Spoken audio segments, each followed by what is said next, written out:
requirements. We are offering very competitive wages for part and full-time positions. While experience is preferred, it's not a requirement. We are happy to train you. After all, Mark Drugs is not your standard pharmacy.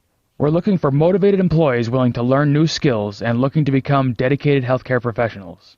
If you are interested in a position at either Mark Drugs location, inquire at info@markdrugs.com or call a pharmacy of either store. Teresa and Vic are accepting interviews. You have a choice when it comes to where you work as a healthcare provider, and a great choice is Mark Drugs in Roselle and Deerfield. You'll get to provide better health and care for people and pets. Help wanted. Inquire at info@markdrugs.com. Driving it home with Patti Vasquez, Patti Vasquez. From global conflicts to greenhouse gases, the folks refusing to wear masks says, and politicians getting caught grabbing asses says, she's driving it home with Patti Vasquez. How exciting is it to be celebrating Friday? I love Friday. It's a beautiful October day in Chicago. I hope that you're happy, healthy, and safe wherever you are. I'm excited, one, to have a conversation with you. That's at the top of the list right now. I have to remind you, the number 773-763-WCPT. That's 773-763-9278. And two, I'm in a good mood because what an incredible conversation Joan had with Tom Hartman, and I can't thank him enough, both of them, for walking us through so many parts of the filibuster and why things are at a stalemate, why when Democrats have power right now we aren't able. The history is so important when you think about how the filibuster was used to avoid dealing with slavery when, as Tom had mentioned, that it was that slavery was ended in England, and of course the Southerners did not want to have to address it. They did not want to come to the floor, and then after the Civil War, how it was used to keep black people in place, to withhold power from them, to withhold progress and opportunity. And we've talked about that a lot on this show, the historical impact of so many of these things. Look, just for one example, generational wealth. Black people have not been able to build it the same way many of our families have. And look, my father's family had the opportunity. Did his family come from Ireland and there was a lot of intolerance against the Irish when they came here? Yes. But there were more pathways for Irish immigrants, for Italian immigrants, for Greek immigrants from so many different countries, so many different parts of the world without, first of all, the bondages of slavery, and with the idea that different institutions were open to white people, that many Irish became police officers in Chicago, and that's why you have generations of police officers going back. I know people who talk about their dads being police officers, their brothers, or firefighters, and that's beyond the generational wealth. That's also the networks that you're able to build, and that's just a couple of examples. But I loved that conversation. It's so important. And a friend of my friend Jerry just texted me. He's like, "You need to have Tom Hartman on," and I agree because I'm a big fan, and I absolutely loved that conversation. So that important topics like that, I don't know, I'm a dork. It puts me in a good mood. I'm also in a good mood because I'm heading to Kenosha, Wisconsin. Right after the show, I'm going to jump in the car and I'm driving to the Kenosha Comedy Club. It's at the Wyndham Garden Hotel in Kenosha. I have a show there tonight at 8 p.m. and a show tomorrow at 8 p.m. I'm a stand-up comic for anybody who is like, well, okay, what's your show going to be? It's just radio on stage. I have been doing stand-up comedy for over 25 years. I was watching a video today about this woman saying that she had left her job because she woke up one day, she was 40 years old, and realized she was in a job she hated. I've had moments in my career that have been hard, but man, I love live performances. I love audiences, and I'm looking forward to the shows this weekend. Plus, I was out at the Jefferson Park Bus Depot this morning talking to neighbors and making sure they had information about the Jefferson Park Sunday Market. We were having our last outdoor Sunday market this Sunday at the Irish American Heritage Center, and it opens at 9:30 a.m. We go to 1:30. The pub in the Irish American Heritage Center will be open from 10 a.m. to 3 p.m. And they have $5 Bloody Marys and mimosas. They also have great non-alcoholic cocktails as well. But I will say there's one martini that I love. I loved it so much I was eagerly grabbing it, and I knocked over the martini glass, and they were they were gracious enough to make me another because they just saw how much I loved it. So those are some of the things going on this weekend. And I'm also going to be in Arlington Heights for a special event. There is a trunk or treat going on in Arlington Heights, in particular for young ones who might have sensory issues, whether that's sights and like bright lights and a lot of noises. This is a safe, fun place for kids to come on out and enjoy the Halloween season. So I'm going to decorate my little Prius. I'm doing a little Day of the Dead. Whether it's I'm going to do the little candy skull. Some of you might follow me on the Patti V Show page. You'll see that Griffin and I went out to Wizard World last Sunday, and I matched a sugar skull, candy skull mask that I have. I matched it on the top, but I also, by the way, I painted underneath and tried to match the mask as well. So a lot going on this weekend. And actually, now that I think about it, there's a lot to talk about. We are going to have Alderman Gilbert Villegas on at 5:15 to talk about the maps and the need to expand the representation for Latinos in the city of Chicago. We are now over 30% of the population, and there has to be more work done to spread the representation around. And we're going to talk to our good friend Steve Goodie, who does a lot of the music that you hear. Those bumps, those intros and outros are by Steve Goodie. You can go to stevegoodie.com and learn more about the work that he does, and that's coming up on the show. And since I'm in a great mood, we should just start doing this every Friday. Did we talk about this, Lady B? Tell me something good on Fridays. Don't let me forget that again. I'll write it down. Tell me something good. In the last few minutes of the show, why don't we tell me something good? What's making you happy today? Unless you want to do it anytime during the show. You don't have to wait till the end, because you know how it gets. Sometimes the phone lines are full and I forget to get to the phones, or I'm in the middle of a conversation. So don't wait till the end. If you have something great you want to tell us that's making you smile today. And the other thing that's making me smile, all of our friends that are watching on our Facebook Live, don't forget to like our Facebook page, and you can watch the live stream anytime. And you can subscribe to our YouTube page and get alerts for when we go live there as well. Steve from the Gold Coast joins us, and something that I mentioned caught your attention. Hey, Steve, how are you doing? Yes, you were discussing, the entire, this whole question of the impact of generational wealth and how you basically had entire groups of people in America who've been disenfranchised. And I'm glad that you brought up the nuances and subtleties of this discussion, because it's not the fun, a black and white issue. Right. Because, you've got, there are those people who are, if you've never been to the Northeast or the East Coast, there are entities such as, Daughters of the American Revolution, people whose great-great-great-great-grandparents got off the Mayflower kind of thing. So those are the white Anglo-Saxon Protestants. Those are the people that dominated our power, our wealth, our political landscape in this country for centuries. And it's important to realize the nuances that differentiate them from other white people who are from Southern Europe, from Eastern Europe, who are Jewish, who are Irish, because the notion of what we consider white today, fully white, was not the case even 50 years ago. If you were a Greek or Italian immigrant, and you might have made the American dream out of your life here, but good luck trying to get into a North Shore country club. Exactly. That just wasn't going to happen. Right. Or you weren't going to get into that fraternity or sorority. I don't care what kind of money you had, your kids weren't going to get in because of that surname.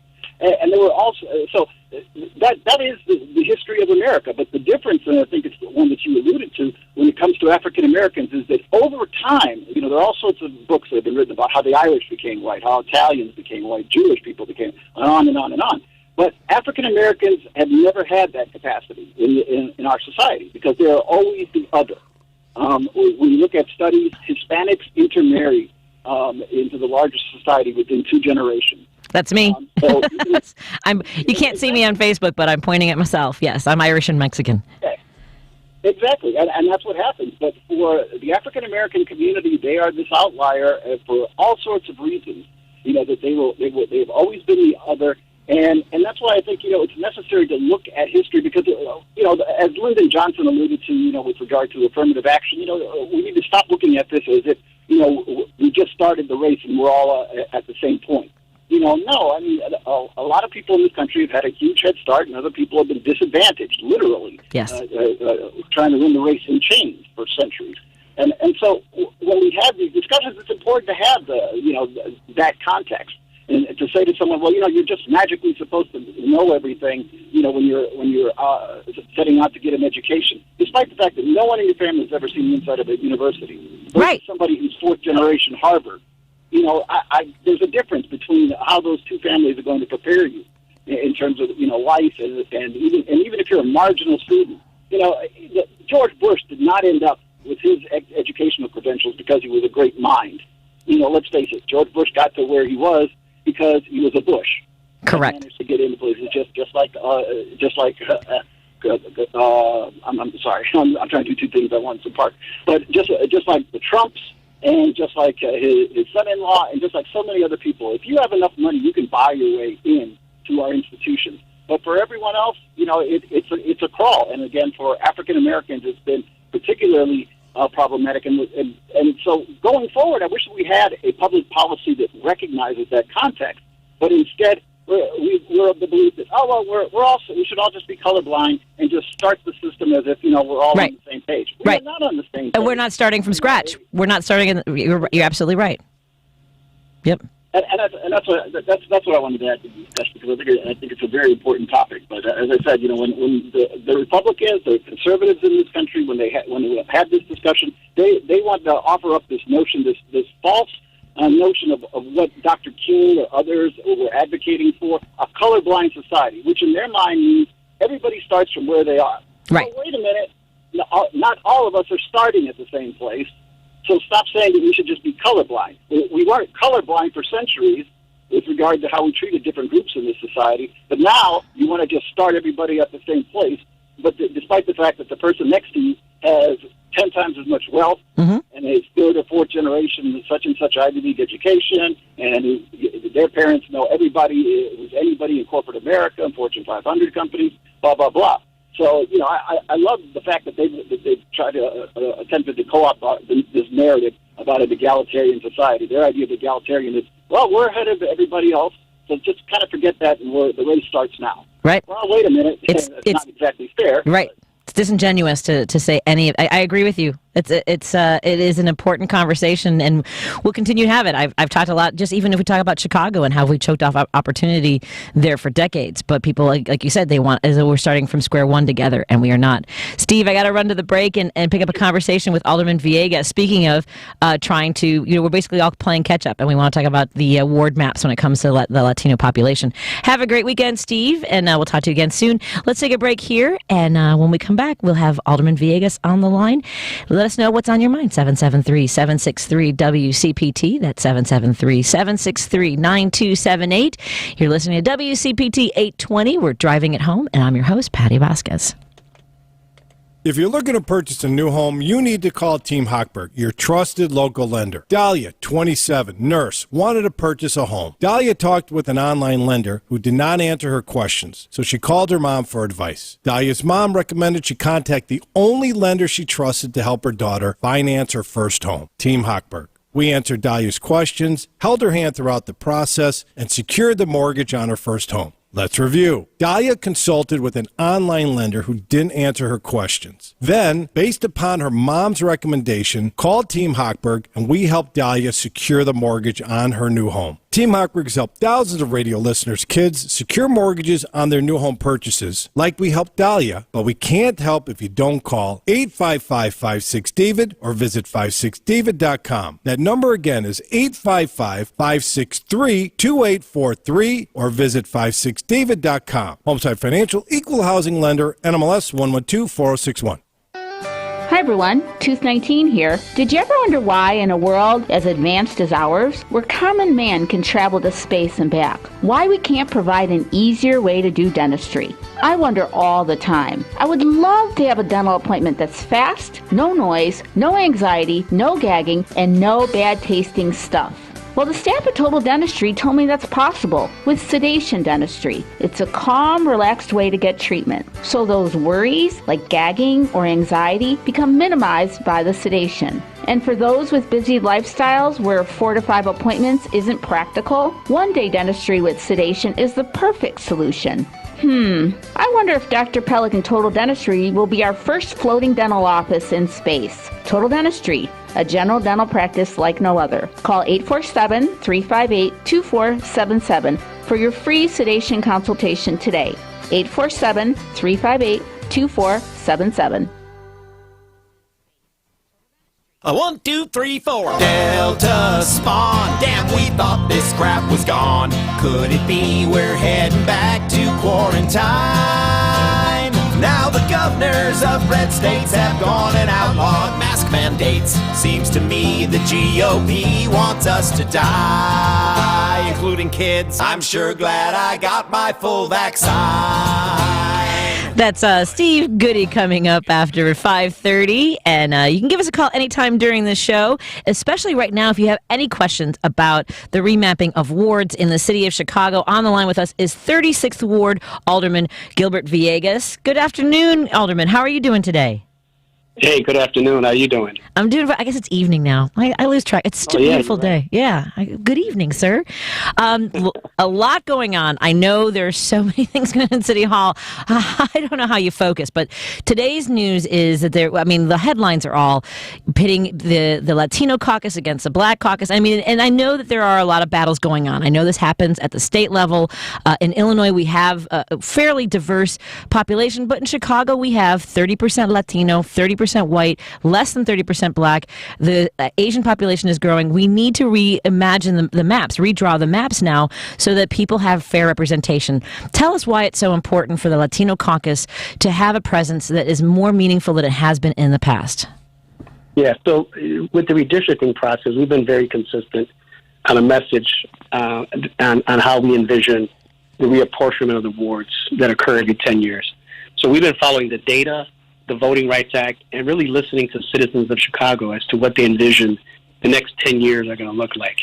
And so as a result of that, what you have in Chicago is 29% of Chicagoans identify as Black, 30% as Latino, 31% as Caucasian, and 7% as Asian. And what you saw from the wards that were drawn today, you have 16 Black wards, 15 Latino wards, 15 white wards, 1 Asian majority ward, and then you have 3 wards that are majority minority.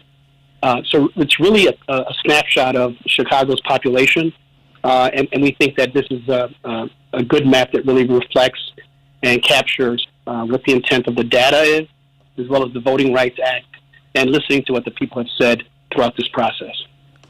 And I read that there is one ward where essentially the alderman that is in that area would be basically their ward. They would be eliminated. Was I reading that correctly? Not eliminated, but they'd be sort of absorbed to where there wasn't a path forward for them as an alderperson. Okay, so what you saw in the with the census results was that there was a large loss of African American population in the city of Chicago. And this has been a trend for the last 20 years. So if you look at over the last 20 years, African American population has gone down by 275,000 people. Wow. And so as a result of that, what happens is with the reapportionments of the wards, that's going to reflect in representation. And as that community numbers go down, Latino community has gone up and the Asian community has gone up. Quite frankly, the Latino community is only 40,000 away from being a plurality in the city of Chicago. And if it weren't for the Asians and the Latinos, Illinois could have lost 2 congressional seats instead of just 1. So that being said, we need to make sure that there's fair representation, and really the data, the Voting Rights Act, and listening to the people have been the North Stars that we've used in order to determine how the reapportionment of the wards should look like. What do you say to those who would argue that, race shouldn't have anything to do with it? A white alderperson, and we're not saying that you have to elect a Latino alderperson, but it's about explain how the maps would be reflective of the population and why representation. I mean, it's hard, when folks get sort of, I don't know, they bear down, they get defensive when we bring race into representation and talking about these maps, don't they? Right. And so under the Voting Rights Act, this was done under the Jim Crow in the Deep South, and then also in Texas, where you saw Latino communities that were not being represented, then Jim Crow, where African Americans were not being represented. And the Voting Rights Act is put in place in order to ensure that communities have an opportunity to elect a person of a minority status or a protected class. That being said, at the end of the day, regardless of how a map is drawn, John Q. and Jane Q. citizens are the ones who elect and determine who's going to be the occupant of that seat. So on the north side, you have a predominantly Caucasian ward, is represented by a Latino. You have two on the north side, two wards that are represented by African Americans, and those are not your traditional wards. But the people in the community decided they wanted to have the best candidate, and just so happened with these three examples here that it was not that are majority white. It was not a white person that was elected. So just because it's drawn in a manner that is heavily populated with a protected class doesn't determine or doesn't mean that one's going to be elected. It just gives it a better opportunity for that to occur. Right. And that's what the Voting Rights Act does. Yeah, that's something that again, people get defensive. They'll get combative about that, especially when they'll bring in other things that isn't it good enough? It's a democracy. If people don't want to have a Latino or a black legislator or an elected, that's just whoever's the best. I get that. We're not saying that we're trying to get more. Obviously, we do. We would, we want to. You want the people that are familiar, that you identify with as well, because you and I have talked about access to opportunities. I'm working on a committee to make sure that Latinos have access to health care. I know that you've been working on representation and economic development and things like that. It all matters, doesn't it? Yes, absolutely. So when you're talking about like this Wednesday coming up, the budget process, where there's a $16.7 billion budget that's going to be voted on, I think that it's important that you have a diverse council that reflects the different interests and different communities as it relates to the budget and the appropriations of the budget. Exactly. And speaking of the budget, how is because one of your biggest projects has been the universal income. Is that right? Is it universal income? I think yes. Guaranteed basic income. That's one. Yes. Universal would be everybody's. So it's guaranteed. It's a smaller segment of the population.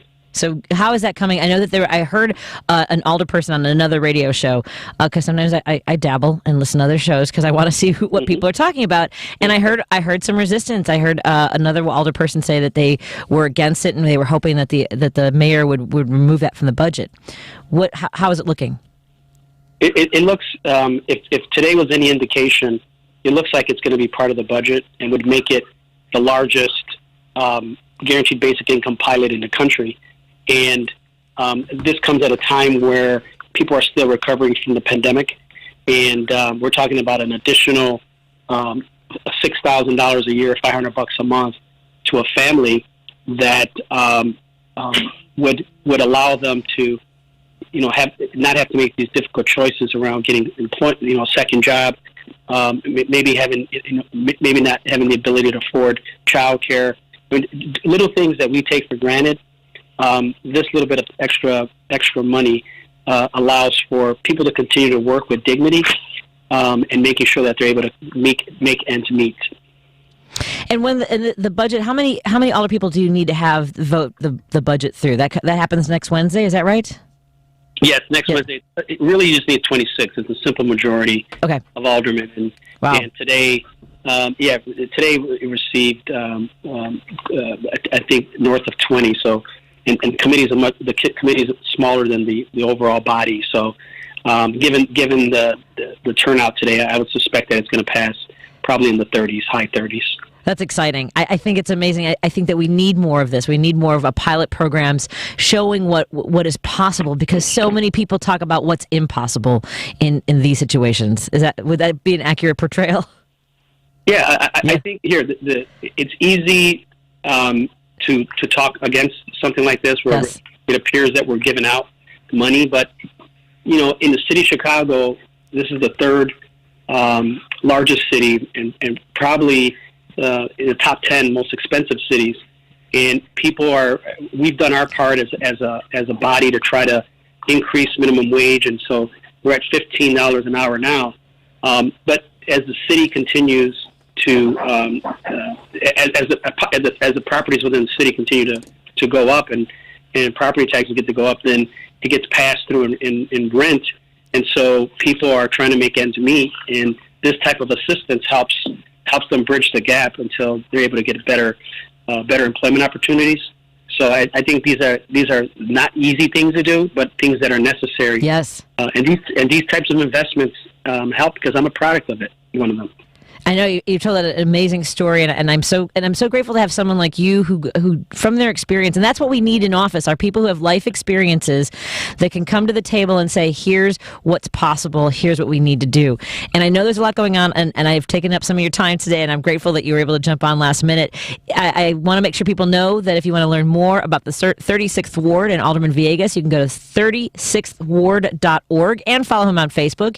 I mean, he's a Sox fan. I'll forgive him for that. But I saw that wall, the ivy that you got today. Is there anything you want to let people know about what's going on in your ward this weekend or in the next week?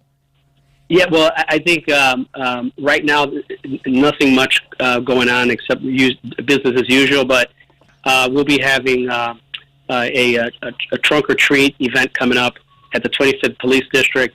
We're going to be having our holiday parade through the ward. We're going to be having a tree lighting ceremony as we get closer to Christmas. Oh, wonderful. We'll be giving out turkeys. I mean, yeah, we're very active during the holidays. I know. You guys do a great job over there. Please give everyone my best, and I look forward to having you on again, sir. Okay. Cool. Thank you, Patty. Have a great one. You too. Thank you so much. We'll take a break here, and when we come back, we're gonna talk to Steve Goodie. All that music you hear on the show, it's his. 773-763-9278. Give us a call and let us know what's on your mind. And don't forget, give me a call and tell me what's making you smile today on this beautiful Friday. More after this on Driving It Home with Patti Vasquez on WCPT 820. Joan Esposito, live, local, and progressive on WCPT Willow Springs is powered by ComEd. Lower your energy bills and reduce your carbon footprint with the ComEd Energy Efficiency Program. You're listening to WCPT 820. Here's the latest Chicago traffic update. Inbound Eden solid 2E down to the Kennedy Merge. Lake Hook Road down to the Junction 51, outbound in 15. Now the Kennedy out to the split is 24-20 in the Express, 53 out to O'Hare. Inbound clogs Canfield back in. O'Hare into downtown hour 6, 31 of that in from the Junction.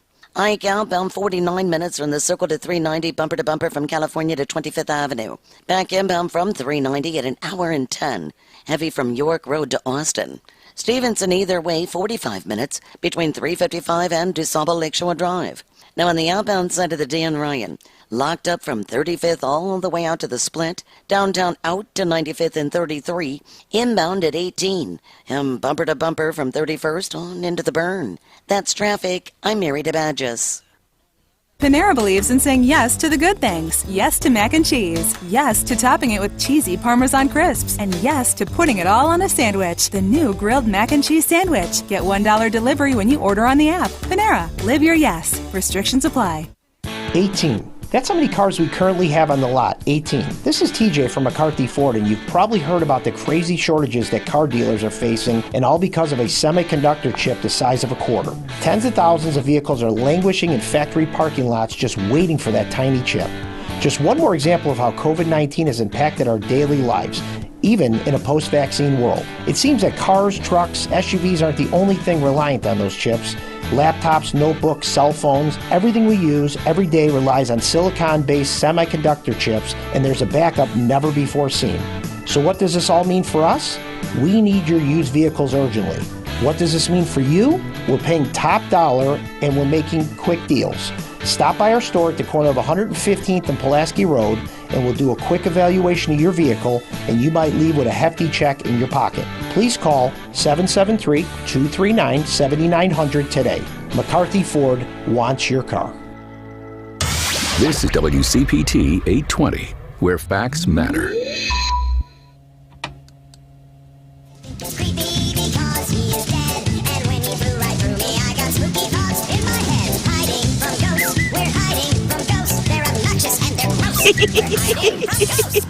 I am so excited to welcome Steve Goodie on the line right now. Hey, Steve, how are you doing? I've got to hit pause here. I'm learning how to run the board. Remember last time I was like, I don't know how this thing works. Oh, yeah. And Lady B walked me through it. I have all your music in front of me now. I'm just going to play it all at the same time. Let's see how that sounds. That's exciting.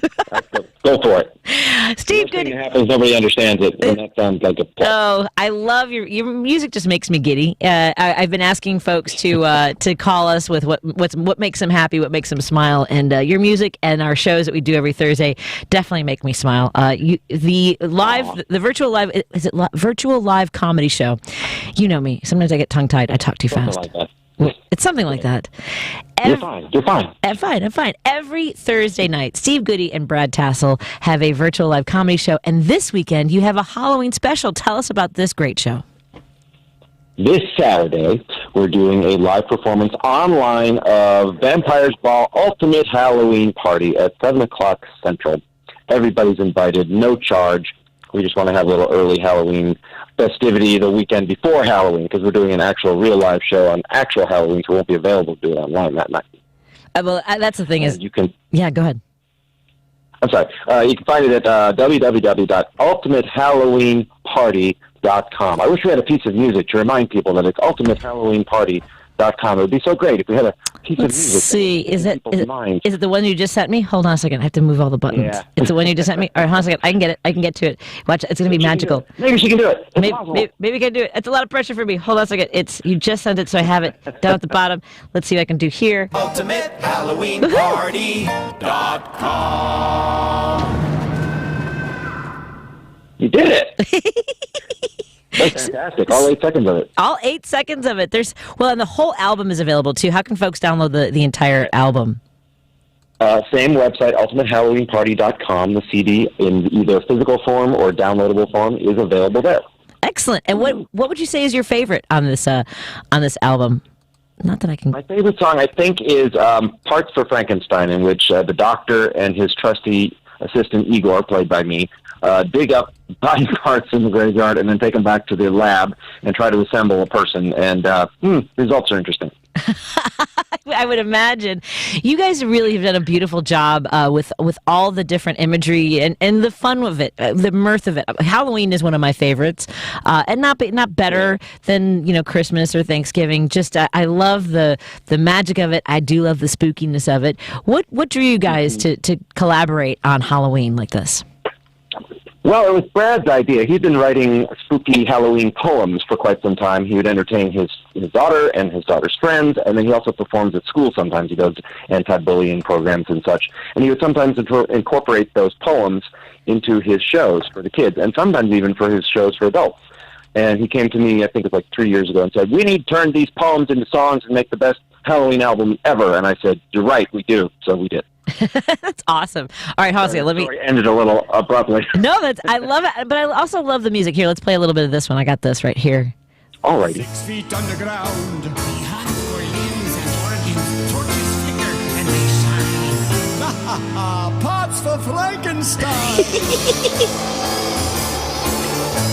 When all the parts are collected, brain, spleen, and face, to the hardware store for bolts. Screw them tight into place. Frankenstein is ready. Now, I had to tell folks that along with this are just incredible images. There's videos you guys have compiled. And again, you've done this, a lot of it during the pandemic. Is that right? Yeah. Well, it all started in 2019, so it was pre-pandemic, but then a lot of the push for it has been during the pandemic. We were supposed to go to the Edinburgh Fringe Festival both in 2020 and in 2021. Both got canceled. So we can keep trying, but we keep updating it and doing it live online, which is a lot of fun. We've had offers to do it in live places all the past 18 months. We've had to reject most of them just because it's not safe. But we're doing a couple online for nursing homes of all things in the next week. They want to see us, and heck yeah, if you guys got computers, let's do this. So we're going to do that.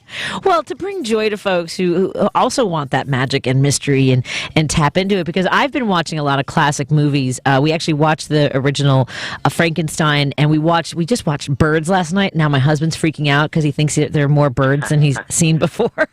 Do you have a favorite Halloween movie or scary movie?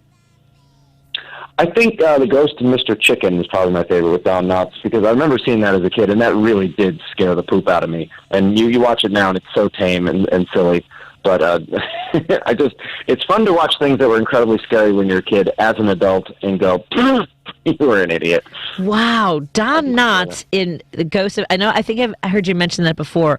I have never seen it, but I will put it on my list because we just watched... we just watched Abbott and Costello meet...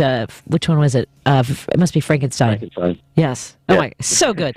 That's great. It's so good. It's so... I remember loving it as a kid, and I worried, watching it with Griffin that it would be corny, and obviously, older movies, a lot of young people aren't they just don't... They're bored by them.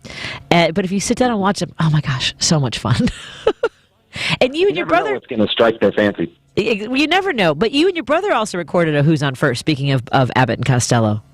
Yes, we did. We do it live in my show because I recorded my brother's part on video, and then with him on a TV monitor, I tell the audience, we've got him hooked up by satellite. He's in New York, but he's taking time out for some conference to do this stupid bit with me. And he's not live. It's all on tape. His part's on tape. My part is live. And so I have to time it exactly right with his video recording, which is a lot of fun. And if I screw it up, it becomes hysterically stupid. It makes no sense at all. He's just saying, what? I don't know. Shortstop. It's completely, non sequitur if I don't do my part right. Oh, man. It is. It's so much fun. We're talking to Steve Goodie. You can go to stevegoodie.com to find out all about all his performances and the music that he creates at Steve Goodie, GOODIE.com. And we've got a ton of his entire Halloween. The Vampires Ball Ultimate Halloween Party is also available on Spotify or Apple Music and iTunes, anywhere that you pick up your music. And I know that you do have a passion for what's classic, right? I would know that you've shared some videos with us reimagining like silent movies, which are all so brilliant. Are those available somewhere for people to see? Ones that I've made, I don't think they are because I'm not the only one who is involved, and our crew had a little falling out. But it happens. I'll see what I can do. Yeah, those are great. I was before we had you brought you on air. I was talking about remapping in Chicago, and I have some callers who are jumping in to discuss that. So I'm going to have to entertain you with a little bit of Chicago politics and remapping it. And if you have any thoughts on remapping where you are, which is in Tennessee, folks, please don't hesitate to jump in. Don's on the line from Bridgeport over by there on the south side. Hey, Don, how are you doing? And I just hung up on Steve Goodie. Can you call Steve Goodie back? I forgot to lock him in. Hey, Don, I apologize to Steve Goodie. We have to call him back. I hung up. Hey, Don, what were your thoughts on remapping? Well, I actually was looking at the maps on a map of my congressional district, and it is. If you look at a map, you think, oh my God, how does my district I live in now versus where I grew up come out of Chicago and go so far? It's like it's just weird. Your way to see the map. It's not a circle or geometric squares. It's really it's odd. Have you ever looked at a map of it? Oh, for Bridgeport, I probably pull that up, but I know that there's some not for Bridgeport, but for like a congressional district. Oh, for congressional district. Oh yeah, some of them are insane. And for state legislative districts, they loop around and they have like hooks, and it's like a snake eating itself in some places. Yep, they're crazy. Okay. So just looking at it geographically like that, that would make me think.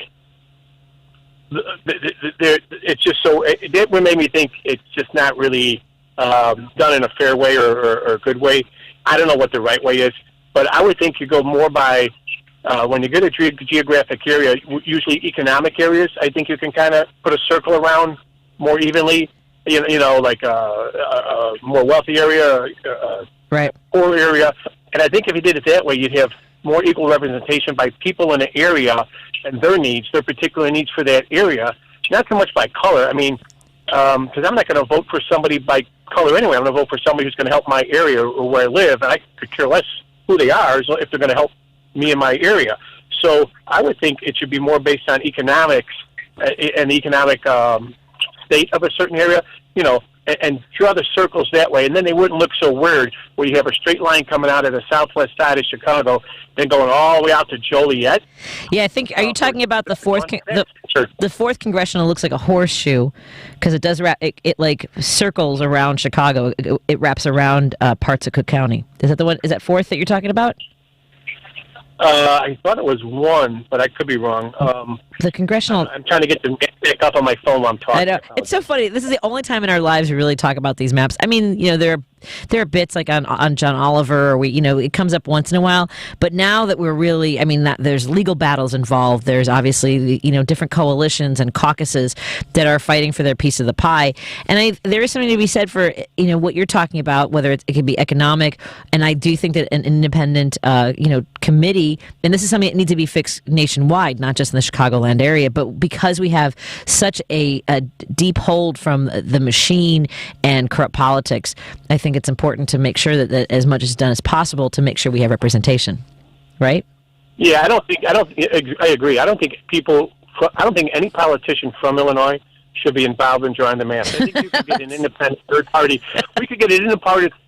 There could be an independent third party service that could look at all the data and say, here's, this would be a good representation of splitting up your districts, Yeah. And then we'd all be like, oh my God, people might freak out, but that would be the most unbiased way to do it. Right. Yeah. But here's the thing, who makes those decisions? The electeds. I know. Yeah. Well, yeah. I don't want to go too far. I tell you, the first time I voted in Bridgeport, this is years ago, they came in a polling booth with me and showed me how to pull a straight Democratic ticket, and the guy pulled a lever for me, and I said, I didn't touch anything. He goes, that's all right, don't worry about it, kid. And I thought, wow. I laughed my butt off. It's years ago. It's old time stuff, stories, but I think the statute of limitations is over, so we're okay on that one. There you go. But, well, thanks so much. I just think it shouldn't be any no politician should have his hands in making the maps. Yeah. Well, like I said, they're the ones that decide who have their hands in making the maps. Unless they put it to a vote, which they're not going to do. It is about maintaining their own power. So I guess we got to do the best we can and keep pressure on them. And I don't know. This is one of those things where I'm like anybody else who gets cynical about politics. I'm like they're going to do what they want at this point. We're just a spoke in the wheel, they say. Right? Yep, exactly. Have a great weekend, Don. Thanks so much for calling us. You too. Appreciate it. So, yeah, Steve Goodie on the line with us as well. That's a little bit of... are you guys working on remapping in Tennessee? Are you following any of that as well? Sorry for hanging up on you, by the way. I forgot how to hit okay. I thought I hung up on you. Nope. It just happens. Honestly, I don't know what's going on with the remapping. I was hoping we'd take the whole state and remap it to Schaumburg. I think we'd do better that way. But nobody's listening to me. No one will listen to you. Say it, people hang up on me. See what happened? Oh, I'm sorry. We've lost Steve again. Do you happen to have any songs about the filibuster? I don't think I have any filibuster songs. Gosh darn it. I meant to have some, but then I just keep getting stuck. Well, I stand around with a pad of paper for 10 hours and nothing happens. No, listen. You're just holding things up. Have you ever seen Mr. Smith Goes to Washington? Yes. Yes. We're going to talk about I love watching that movie and remembering what a Republican James Stewart was. How does that make any sense? I know, isn't that it's such a good movie. We're going to when we come back, we've got a listener on hold who wants to talk about the filibuster. So I just want to prepare you so you can take your notes during the break. But we're also asking folks to give us a call as we head into the home stretch. Give us a call and tell us what's making you smile. So think about that too, Steve. What makes you smile today going into the weekend? Tell me something good. Patti Vasquez makes me smile. Stop. We'll be right back after this. Thanks, Steve. You too. More after this on WCPT 820. We're driving it home, and Steve Goodie's on the line with us. More in a moment. Better Life with Dr. Sanjay Gupta. How's everybody feeling? I'm Dr. Sanjay Gupta, CNN's chief medical correspondent. It's easy to measure the coronavirus pandemic in terms of lives lost, jobs eliminated, the impact of virtual school on our kids. But what about people's mental health? Gallup's 2021 Global Emotions Index found, not surprisingly, record levels of stress, worry, anger, sadness worldwide. Also not surprising, women with young children at home bore the brunt of the stress, the worry, the anger, and the sadness. To some of you listening, this is going to sound really familiar and depressing, but I hope you'll hear it as a call to action, to help out all the amazing moms out there. Whether you're their spouse, their kid, their parent, their friend, their coworker. Maybe you take some extra chores around the house, run some extra errands, help them out with a project at work. Do something. I'm Dr. Sanjay Gupta, helping you live a better life. So I heard from my friend's neighbor's sister that Kohl's has the lowest prices of the season and had to go see for myself. The deals, they're so good. I got a cute pair of sew boots for $24.99, my favorite jeans for $14.99, and the Big One towels and pillows for $2.99, which will come in handy for holiday guests. I even got some Kohl's cash, so gonna go back for a pumpkin candle or two. Gotta live my best fall life. Select styles ends October 24th. Some exclusions apply. See store or Kohl's.com for details. Panera believes in saying yes. Yes to clean, fresh ingredients. Yes to the new chicken sausage and pepperoni flatbread topped with rich mozzarella. Yes to delicious mac and cheese. Yes to putting it on a sandwich, creating the grilled mac and cheese sandwich. And yes to impromptu road trips to Sandwich, Illinois.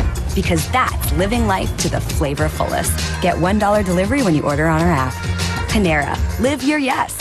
Pricing and product availability may vary. Visit PaneraBread.com. UltimateHalloweenParty.com. In case you're wondering where to find the Ultimate Halloween Party, it's UltimateHalloweenParty.com with Steve Goodie and Bradley Tassel. And Steve Goodie joins us on the line right now. So did you have a chance to write a filibuster song during the... I didn't, but I found my shutdown song from a few years ago, and it looks like it's going to be relevant again pretty soon. So I'm sending you a link to the video, and if you care to play the audio from the video, you could. It's there. You go. That will work as well. Because Lady B taught me how to use stuff. Hold on a second. Let me do this real quick before we go to, because you mentioned it, and I want to prove that I can do it. We're going to do this, and then we'll take Jim's call about the. You have nothing to prove, Patty. I have everything to prove. Nothing to prove. Ooh, I love this this ramp up mute. Like what is this called? On day 24 of the partial government shutdown, the longest running shutdown. It is the 28th day of the government shutdown. Day 31 of the Trump shutdown. Expectations for any sort of breakthrough are pretty low here. Manufacturing prices. Our Republican colleagues are feeling the heat. I don't mind owning. If we close down the country, I will take it. He's teaching people that he's going to change his mind. The alt-right sure does love me. And I promised a wall for their vote. And I can't renege on this. Build every big league brick, then send the bill to Mexico.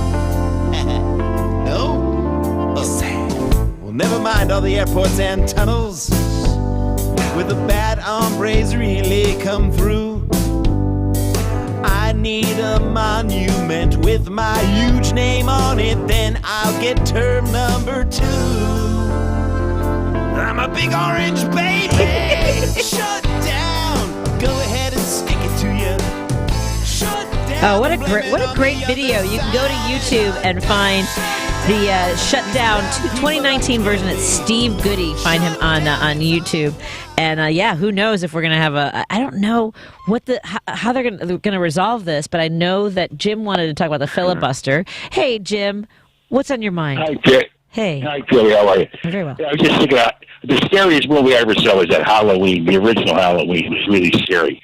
But anyway, this weekend, the most obvious thing is once Biden was willing to move on that filibuster, that'll put the fear of God into these people, and you can see they're moving already. They're going to get about 90% of this passed. And it kind of takes the teeth out of Joe Manchin and Sinema out there. You know, if we can get rid of that filibuster, we get past it. But I think his mission last night in the town hall meeting is going to ignite it again. So we might have a chicken in every pot. And you have a good weekend, and thank you, Patty. Oh, have a great weekend, Jim. I appreciate that. I agree. Halloween's a great movie. And, I think that the town hall was effective for Joe Biden, for President Biden. I hope that we get some movement there. By the way, I do want to mention a friend of mine, our friend Jerry, just messaged me about Minocqua Brewing. They have Steve, do you drink beer? Yeah. Ooh, they have a filibuster.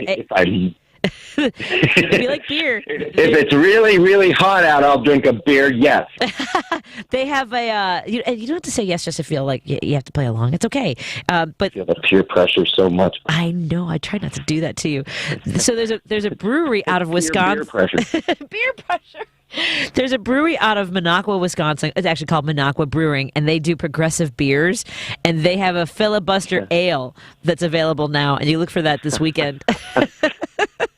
And they're at Woodman's in Illinois, so I know that they're up in, I think it's, I want to say, I can't remember the name of it, Carpentersville. I think it's in Carpentersville. They've got a couple of Woodman's. Progressive beer is really good. I love their Bernie Brew and their Kamala Stout. But they also, I don't know if you've seen the story, but the owner of Minocqua Brewing, Kirk Bankstead, has sued the school districts in Wisconsin that are refusing to have mask mandates, and it's a public safety issue. So it's kind of they have a PAC, a super PAC, and they're helping families whose kids are being are exposed to this dangerous virus. Yeah. Mm-hmm. Yeah. Oh, and by the way, I don't know if you've been to Dairy Queen lately, but they have the filibuster parfait, which is really good. You don't get a stomachache for like 12 hours. I love it. Filibuster. I'm gonna have to filibuster. I'll check that one out. That's gonna go with my which one's the one? I always get the Butterfinger. I don't know what. It's the only way I can have a Butterfinger is if it's in a blizzard. Because otherwise, I don't care for them by themselves. No, I don't either. Now that we are in the Halloween season, I was looking for Halloween candy. Do you have a favorite Halloween candy? Oh, I'm gonna have to go with Mr. Goodbar. Oh, because, really? Well, it's sort of like my name, so I'll go with that. Was it something when you were a kid? You're like, Steve Goodie wants a good bar. Yeah, a Goodie bar. Yeah, and they'll all make fun of me, and I got even with them with peanut allergies, so we got the last laugh. No, oh, that's the worst. So your music is available online, and I know that you and Brad are, as you mentioned, booking some virtual shows. How can folks reach out to you to book a virtual show whether it's? I know that you also have great same place. So it's allstevegoodie.com. HalloweenParty.com. HalloweenParty.com works. We have the jingle for that, so that's probably the best way to not confuse everybody. Yeah, because you guys have some great music for the holidays as well. Whether it's I know Brad's got one about his that you guys collaborated on having grown up in a household that was very complicated and getting to have more than one Christmas. And I believe Grandpa maybe got run over by a Prius in a situation. That's right. It's all kinds of. You're mixing up the songs, but that's fine with us. Throw them all in a blender. It'll be just fabulous. See, now you do know this about me, right? That I have an appalling lack of musical knowledge. So I love music. I don't find it appalling. I find it refreshing. I live in Tennessee, where everybody thinks they're a musical genius. So it's nice to see somebody who doesn't even try. It's not that I don't try. It's just that I can't retain it. So I mean, I seem to do better with women in rock. Like I can usually identify a Joan Jett song or a Pat Benatar and Blondie with Deb Harry. But other than that, like, what kind of music did you grow up on? Well, it's funny you mentioned that because I was just watching the Nirvana induction into the Rock and Roll Hall of Fame, and Joan Jett sang in place of Kurt Cobain for their induction performance, which was awesome. But none of that was I listening to when I was a kid because it didn't exist yet. I'm very old. I'm ashamed to say that one of my earliest influences was Keith Partridge. Really? Don't be embarrassed by that. That's upbeat music. Yeah. So much I tried to get my dad to let us paint the car all these different colors, but he didn't go for it. Right? Well, no. So were you more of a? Because it's not that. It's a little bit. In a way, I've never actually said this out loud, I don't think. I can't believe I'm almost... Here we go. I've never said this out loud. You know how there are Star Wars people and there are Star Trek people? You know, they because one is kind of... I know where you're going. I know exactly where you're going. Right? Partridge Family, Brady Bunch, right? Yes. I was more of a Brady Bunch. I mean, I watched Partridge Family, but I do think there are Brady Bunch people and there are Partridge Family people, aren't there? Mm-hmm. Yeah, I suspect there's groups that don't care about either one, but yes, you're absolutely right. But that's the case with Star Wars and Star Trek too. Yes, yeah. I enjoy Star Trek, but I'm more of a Star Wars girl. I just am. Are you one? Are you more one of the other? With Star Wars and Star Trek, I'm pretty much evenly. I'm right in the middle. I'll take either one. Yeah, because it's been. And I guess the same. You know, it's the same with the... Well, I like the Partridge Family better now because I just can't watch an episode of the Brady Bunch. It's just too stupid. At least the Partridge Family has Danny being a wise guy, which is hilarious to me. Yeah, who would have thought... There's added hilarity because my sister had a crush on Danny, not on Keith, which is bizarre. Nobody understands that at all. So much so, and I never put it together till just this second, she named her son Danny. No. I don't know if it has anything to do with it. Oh, is that weird? I have to ask her. See? I've dug up some family drama right there. Yeah, you have. Yeah, very much so. I wanted to be Susan Day so badly. She was so lovely. Absolutely. Mm-hmm. Yeah. I mean, everything. I didn't want to be her. I wanted to be near her. But I know what you're saying. Well, Mrs. Partridge, also incredible. And now I'm blanking on her name from The Music Man. That'd be Shirley Jones. Oh, she's so amazing. You just said you could. The one thing you can remember about music is female artists, and you couldn't remember Shirley Jones. Patty, what are we going to do? I know. I'm embarrassed. Gerrymander your brain and start this out. We'll have to do that. Well, I want to remind everybody, before we go, I have to give away a pair of tickets to Stephanie Miller's Sexy Liberal Tour featuring John Villegas, Hal Sparks, and comedy duo Frangela, which has been a sold-out sensation for over a decade, and the only live show in 2021 will be in Madison at the historic Barrymore Theater. Tickets and information available at sexyliberal.com. But right now, caller number 3. We're only going to disappoint 2 people, Lady B. Caller number 3 can win a pair of tickets to the show on Saturday, this Saturday, tomorrow night, October 23rd, Stephanie Miller's Sexy Liberal Survivors Tour, and that's at the Barrymore Theater. Go to sexyliberal.com for your tickets. All attendants must show proof of vaccination and must wear a mask. And if you can't get to Madison, go to Steph's her website and purchase a ticket for the live video pay-per-view simulcast and join in the fun.